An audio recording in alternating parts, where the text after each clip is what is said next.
ಹೇಳ ರವಿ. ನಿಜವಾಗ್ಲೂ ನಿನಗೆ ನನ್ನ ಮೇಲೆ ಪ್ರೀತಿ ಅಕ್ರೆ ಅನ್ನೋದೇ ಇಲ್ಲ ಕಣೆ. ಯಾಕೋ ಹಾಗಂತೀಯ?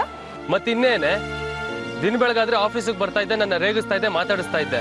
ಈ ನಡುವೆ ಆಫೀಸ್ಗೂ ಬರ್ತಾ ಇಲ್ಲ, ಮನೆ ಕಡೆನೂ ಇಲ್ಲ, ಒಂದ್ ಫೋನು ಇಲ್ವಲ್ಲೇ. ಮನೇಲಿ ಸ್ವಲ್ಪ ಕೆಲಸ ಇತ್ತು, ಬಿಸಿ ಆಗ್ಬಿಟ್ಟೆ. ನನಗೂ ವಿಷಯ ಗೊತ್ತಾಯ್ತು ಕಣೆ, ಭಾವನ ಅಪ್ಪ ಬಂದಿದಾರಂತೆ. ಹಾ, ನಿನಗೆ ಯಾರು ಹೇಳಿದ್ರು ಈ ವಿಷಯನ? ಇನ್ಯಾರು ಹೇಳ್ತಾರಮ್ಮ, ಇದಾರಲ್ಲ ನಮ್ಮ ಮನೇಲಿ ನಿನ್ನ ದೊಡ್ಡ ಫ್ಯಾನು ನಮ್ಮ ಪಿತಾಜಿ, ಅವರೇ ಹೇಳಿದ್ದು. ನೀನೇ ಕರ್ಸಿರೋದಂತ ನಿಮ್ಮ ಮಾವನ್ನ.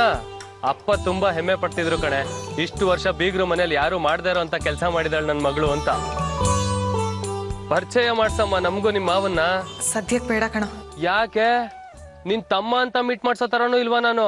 ಹಲೋ, ಎಕ್ಸ್ಕ್ಯೂಸ್ ಮೀ, ನಿಮ್ ಮಾವನ್ ಮೀಟ್ ಮಾಡ್ಬೇಕು ಅಂತಾನೆ ಚಿಕ್ಕಪೇಟೆಗೆ ಹೋಗಿ ಹೊಸ ಶರ್ಟ್ ತಗೊಂಡ್ಬಂದಿದ್ದೀನಮ್ಮ. 700 ರೂಪಾಯಿ ಇನ್ವೆಸ್ಟ್ ಮಾಡಿದೀನಿ. ನನ್ girl friend first time meet ಮಾಡಕ್ ಹೋದಾಗ್ಲೂ ನಾನು ಇಷ್ಟೊಂದು ತಲೆ ಕೆಡ್ಸ್ಕೊಂಡಿರ್ಲಿಲ್ಲ. ಅದಲ್ಲ ಕಣೋ ವಿಷಯ. ಮತ್ತೆ? ಓಹೋ, ಫಾರಿನ್ ಇಂದ ಬಂದಿದ್ದಾರೆ, ಅಮೇರಿಕನ್ ಆಕ್ಸೆಂಟ್ ಅಲ್ಲಿ ಮಾತಾಡಿದ್ರೆ ನನಗೆ ಅರ್ಥ ಆಗಲ್ಲ ಅಂತನಾ? ನಮಗೂ ಅಲ್ಪ ಸ್ವಲ್ಪ ಇಂಗ್ಲಿಷ್ ಬರುತ್ತೆ ಅಮ್ಮ, ಯು ಡೋಂಟ್ ವರಿ. ಅಕಸ್ಮಾತ್ ಅರ್ಥ ಆಗದೆ ಇರೋ ತರ ಏನಾದ್ರು ಮಾತಾಡಿದ್ರೆ ಅರ್ಥ ಮಾಡ್ಸಕ್ ನೀವ್ ಇದೀರಲ್ಲ ಮೇಡಮ್. ಮಾವನ್ ಮನಸ್ಥಿತಿ ಈಗ ತುಂಬಾ ಸೂಕ್ಷ್ಮವಾಗಿದೆ ರವಿ. ನನಗೇನೋ ಮಾವ ತುಂಬಾ ಒಳ್ಳೆ ಮನುಷ್ಯ ಅನಿಸ್ತಾರೆ, ಆದ್ರೆ ಶ್ರೀಗೆ ಅವ್ರ ತಂದೆ ನೆರಳ್ಕೊಂಡ್ರೆ ಆಗಲ್ಲ. ಮಾವನು ಅದೇ ಆತಂಕದಲ್ಲಿದ್ದಾರೆ. ಅದಕ್ಕೆ ಈಗ ಮೀಟ್ ಮಾಡೋದು ಬೇಡ ಅಂತ ಹೇಳಿದೆ. ಸ್ವಲ್ಪ ದಿನ ಆಗಲಿ, ಮಾವನ್ನ ಆಫೀಸಿಗೆ ಕರ್ಕೊಂಡು ಬರ್ತೀನಿ, ಆಗಲ್ಲೇ ಮೀಟ್ ಮಾಡಿಸ್ತೀನಿ. ಸರಿ ಕಣೆ. ಅಲ್ಲ, ನಿಮ್ಮ ಮಾವನ್ ನೆರಳ್ಕೊಂಡ್ರು ಭಾವಂಗ ಆಗಲ್ಲ ಅಂತ ಹೇಳ್ದೆ. ನೀನೇ ನಿಮ್ಮ ಮಾವನ್ ಇಲ್ಲಿ ಕರ್ಸಿರೋದು ಅಂತ ನಿನ್ನ ಭಾವನ್ ಮಧ್ಯೆ ಏನ್ ಜಗಳ ಇಲ್ಲ ತಾನೆ? ಇಲ್ಲ ಕಣೋ.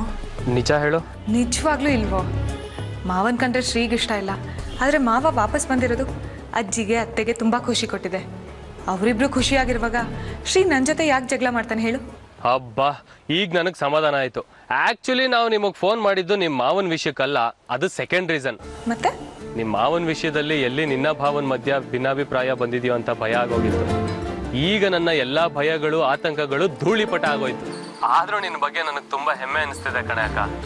ನಮ್ಮಮ್ಮ ಸುನಂದಮ್ಮನಂತ ಹೆಣ್ಮಗಳೇನಾದ್ರೂ ನಿನ್ ಜಾಗದಲ್ಲಿ ಇದ್ರೆ ಖಂಡಿತ ಇಂಥ ಒಳ್ಳೆ ಕೆಲಸ ಮಾಡೋ ಯೋಚನೆ ಕೂಡ ಮಾಡ್ತಿರ್ಲಿಲ್ಲ. ಆದ್ರೆ ನೀನು ಮನೆಯಿಂದ ಮನ್ಸಿಂದ ದೂರ ಇದ್ದಂತ ಒಬ್ಬ ವ್ಯಕ್ತಿನ ಮತ್ತೆ ಮನೆ ಕರ್ಕೊಂಬಂದಿದ್ಯಾ. ಎಲ್ರೂ ಅವ್ರನ್ನ ಒಪ್ಕೋಬೇಕು ಅಂತ ಎಷ್ಟೆಲ್ಲ ಕಷ್ಟಪಡ್ತಿದ್ಯಾ. ತುಂಬಾ ಒಳ್ಳೆ ಮನ್ಸು ಕಣೆ ಅಕ್ಕ ನಿಂದು. ಮನೆಗೂ ಒಬ್ಬೊಬ್ರು ನಿನ್ನಂತ ಸೊಸೆ ಇರ್ಬೇಕು ನೋಡು. ನನ್ನನ್ನ ಹೊಗಳಿ ಹೊಗಳಿ ಕಣ್ಣೀರ್ ತರಿಸ್ತೀನಿ ಅಂತ ಯಾರತ್ರನಾದ್ರೂ ಬೆಟ್ ಕಟ್ ಬಂದಿದೀಯಾ? ಅಯ್ಯೋ, ಖಂಡಿತ ಇಲ್ಲಪ್ಪ. ಅಪ್ಪ ಹೇಗಿದ್ದಾರೆ? ಅವರು ನಿಂತರ ಇದೇ ಆತಂಕದಲ್ಲಿ ಇಲ್ಲ ತಾನೆ? ಅವ್ರ ಅಪ್ಪನಾಣೆಗೂ ಇಲ್ಲ ಬಿಡು. ತಮ್ಮ ಮುದ್ದಿನ ಮಗಳ ಪ್ರತಾಪಗಳನ್ನ ಹೇಳ್ತಾ ಹೇಳ್ತಾ ಹೇಳ್ತಾ ರಾಜನ್ ತರ ಇದಾರೆ ಮನೇಲಿ.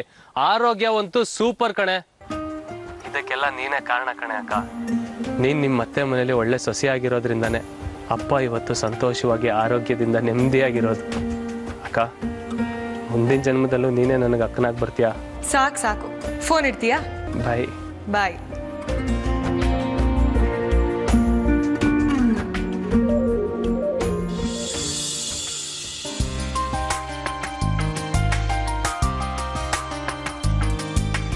ಎಲ್ಲ ಅವ್ರವ್ರೇ ತಿಂದು ಮುಗಿಸಿದಾರೋ, ನನಗೂ ಏನಾದರೂ ಮಿಕ್ಸಿದಾರ? ಸದ್ಯ ಮಿಕ್ಸಿದಾರ. ಮಿಕ್ಕಿದ್ದನ್ನೆಲ್ಲ ತೊಗೊಂಡು ಹೋಗಿ ನಾಯಿ ನರಿಗಳಿಗೆ ಹಾಕಿಲ್ವಲ್ಲ. ಈ ಮನೇಲಿ ನಂದು ಒಂಥರ ನಾಯಿ ಪಾಡೆ.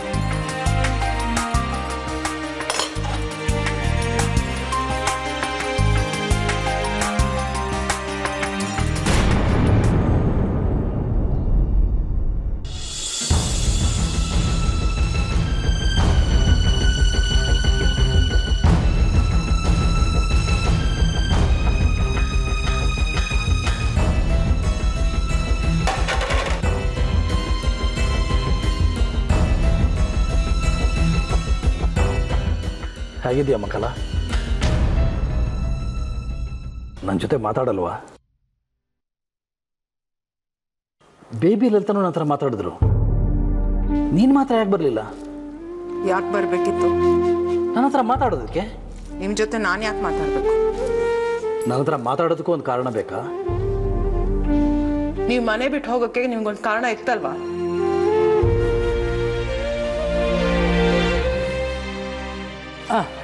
ಅನ್ನ ಸ್ವಲ್ಪ ಬಡಿಸ್ಕೊಂಡಿದ್ಯಾ? ಇನ್ನು ಸ್ವಲ್ಪ ಬಡಿಸ್ಲಾ? ಬೇಡ. ಸ್ವಲ್ಪ ಸಾಂಬಾರು ಬಡಿಸ್ತೀನಿ. ಜಾಹ್ನವಿ ಮಾಡಿರೋದು. ಅವಳು ಮನಸ್ಸು ಎಷ್ಟು ಒಳ್ಳೇದೋ, ಅವ್ರ ಕೈಗುಣನೂ ಅಷ್ಟೇ ಚೆನ್ನಾಗಿದೆ. ಅದು ನಿಮಗಿಂತ ಮುಂಚೆ ನನಗೆ ಗೊತ್ತು. ಹೌದಲ್ವಾ?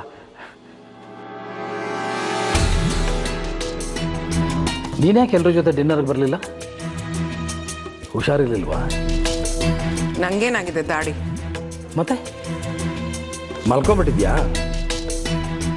ವಸುಧಾ, ಜಾಹ್ನವಿ ಎಲ್ಲರೂ ಬಂದಿದ್ರು, ನೀನೊಬ್ಬಳೇ ಮಿಸ್ಸು. ಮುಖ್ಯವಾದವರೆಲ್ಲ ಬಂದಿದ್ರಲ್ಲ, ಸಾಕು ಬಿಡಿ.